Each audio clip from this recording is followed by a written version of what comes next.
Assalamualaikum warahmatullahi wabarakatuh. Perkenalkan, nama saya Ita Erlita, peserta Latsar CPNS angkatan 56 kelompok 2 NDH 14 Kabupaten Tanah Tidung. Hari ini saya akan mempresentasikan terkait isu-isu di Dinas Pertanian, Pangan dan Perikanan Kabupaten Tanah Tidung pada bidang ketahanan pangan, yaitu bidang tempat saya bekerja saat ini. Dalam pembelajaran pelatihan dasar CPNS dituntut untuk mampu mengaktualisasikan substansi materi pembelajaran yang telah dipelajari melalui proses pembiasaan diri atau habituasi. Yang kedua, CPNS dituntut untuk mampu mengaktualisasikan nilai-nilai dasar dari berakhlak sesuai dengan indikatornya dalam menjalankan tugas fungsinya sehari-hari sebagai seorang ASN profesional yang berkarakter. Dan yang ketiga, adanya perbaikan-perbaikan yang menuntut untuk perkembangan ke arah yang lebih baik.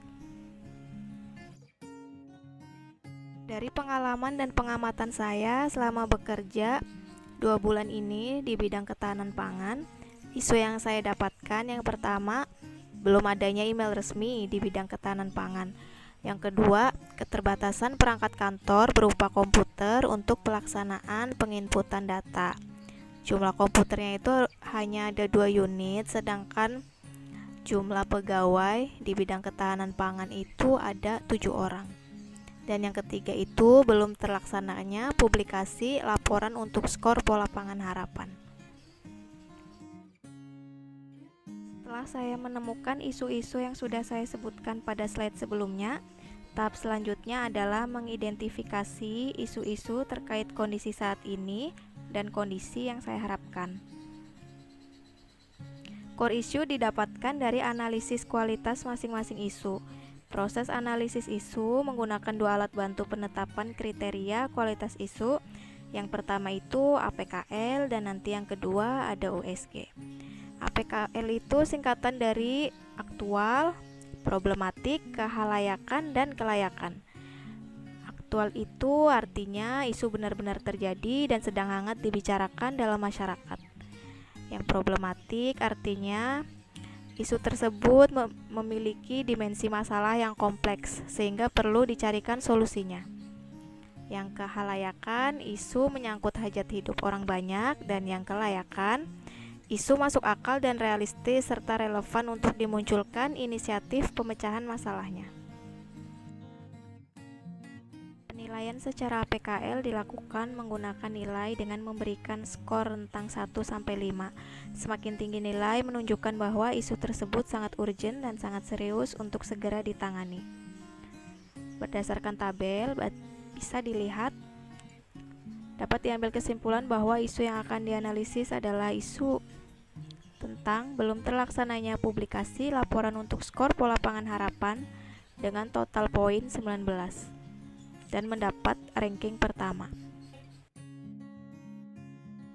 Selanjutnya, isu terpilih diidentifikasi lagi menggunakan kriteria USG. USG adalah singkatan dari urgensi, seriousness, dan growth. Urgensi artinya seberapa mendesak suatu isu harus dibahas, dianalisis, dan ditindaklanjuti. Seriousness artinya seberapa serius suatu isu harus dibahas, dikaitkan dengan akibat yang ditimbulkan. Dan yang growth, seberapa besar kemungkinan memburuknya isu jika tidak ditangani segera. Melalui proses analisis isu menggunakan kriteria APKL dan USG, maka ditetapkan isu yaitu belum terlaksananya publikasi laporan untuk skor PPH atau pola pangan harapan, karena isu tersebut seluruhnya memenuhi kriteria aktual, problematik, kehalayakan, kelayakan, urgensi, tingkat keseriusan, dan harus segera ditangani. Selanjutnya, isu yang terpilih tadi akan dibuat rancangan aktualisasinya yang saya beri judul Pemanfaatan Media Publikasi Pola Pangan Harapan atau PPH melalui website pemerintah daerah Kabupaten Tanah Tidung. Sebelum melanjutkan keterkaitan isu terpilih dengan manajemen ASN dan Smart ASN, di slide kali ini saya akan menyampaikan definisi pola pangan harapan atau PPH, berdasarkan FAO atau Food and Agricultural Organization, yaitu Organisasi Pangan dan Pertanian yang dibentuk oleh PBB. Menurut FAO, definisi PPH sebagai komposisi kelompok pangan utama yang bila dikonsumsi dapat memenuhi kebutuhan energi dan zat gizi lainnya. Nah, pola pangan juga mempunyai pengertian susunan beragam pangan yang didasarkan atas proporsi keseimbangan energi dari berbagai kelompok pangan untuk memenuhi kebutuhan energi dan zat gizi lainnya, baik dalam jumlah maupun mutu, dengan mempertimbangkan segi daya terima, ketersediaan pangan, ekonomi, budaya, dan agama.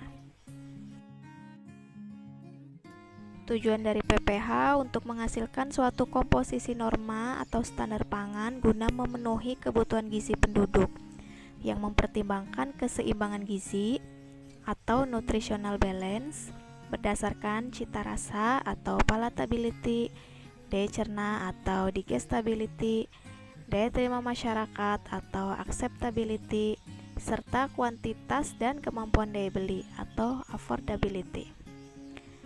Sedangkan kegunaan PPH itu yang pertama untuk menilai situasi konsumsi atau ketersediaan pangan, baik jumlah dan komposisi atau keragaman pangan, dan yang kedua untuk perencanaan konsumsi atau ketersediaan pangan.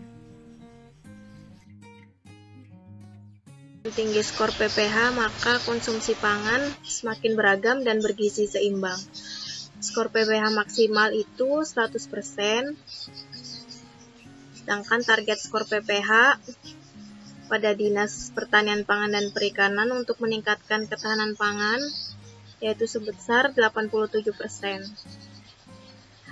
Realisasinya, skor PPH di Dinas Pertanian Pangan dan Perikanan per akhir triwulan 3 tahun 2021 yaitu sebesar 82,8%, tidak mencapai target yang diinginkan. Di slide kali ini saya tampilkan contoh tabel PPH. Ini adalah susunan PPH nasional dengan kelompok pangan ada 9, yaitu padi-padian, umbi-umbian, pangan hewani, minyak dan lemak, buah atau biji berminyak, kacang-kacangan, gula, sayur dan buah, dan lain-lain.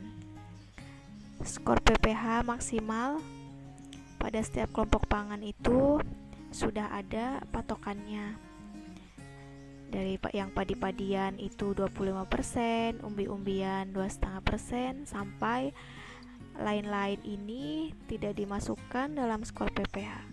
Lain-lain ini maksudnya bumbu atau sambal atau makanan lain yang dikonsumsi dalam jumlah sangat sedikit. Jika dijumlah, skor PPH semuanya itu harus 100% untuk mencapai skor maksimal. Keterkaitan isu yang akan dianalisis dengan manajemen ASN: 1. Profesional sesuai bidang tugas, yaitu sebagai analis pangan, seksi konsumsi dan keamanan pangan yang bertugas mengelola PPH. Yang kedua, memiliki nilai dasar ASN dengan mempublikasikan informasi PPH itu termasuk berorientasi pelayanan, termasuk akuntabel karena transparan dan bertanggung jawab, kompeten juga karena melakukan kinerja terbaik. Untuk harmonisnya, menjalin hubungan baik dengan mentor, pimpinan, dan admin pengelola website, loyal dengan menerima masukan dan arahan dari mentor, adaptif dengan menyesuaikan diri dengan lingkungan, dan kolaboratif yaitu bekerja sama dengan admin pengelola website. Untuk poin 3, etika profesi. Keempat, bebas dari intervensi politik. Dan kelima, bersih dari praktek KKN itu karena transparan dengan dipublikasikannya skor PPH untuk konsumsi publik.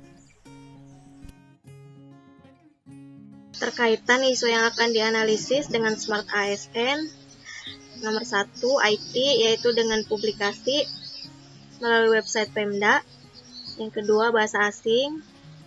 Nanti dalam narasi akan ditambahkan bahasa asing, yaitu bahasa Inggris. Yang ketiga, sifat dan sikap hospitality atau keramahan. Dan yang keempat, kemampuan networking akan diimplementasikan saat konsultasi dan koordinasi pada mentor, pimpinan, dan admin pengelola website. Dan yang terakhir, yang kelima, jiwa entrepreneurship, yaitu mandiri, disiplin, tekun, dan tidak pantang menyerah dalam melaksanakan tahapan kegiatan. Gagasan kreatif rancangan kegiatan yang akan saya lakukan. Yang pertama, melakukan koordinasi terkait isu yang diangkat. Tahap kegiatannya ada 3.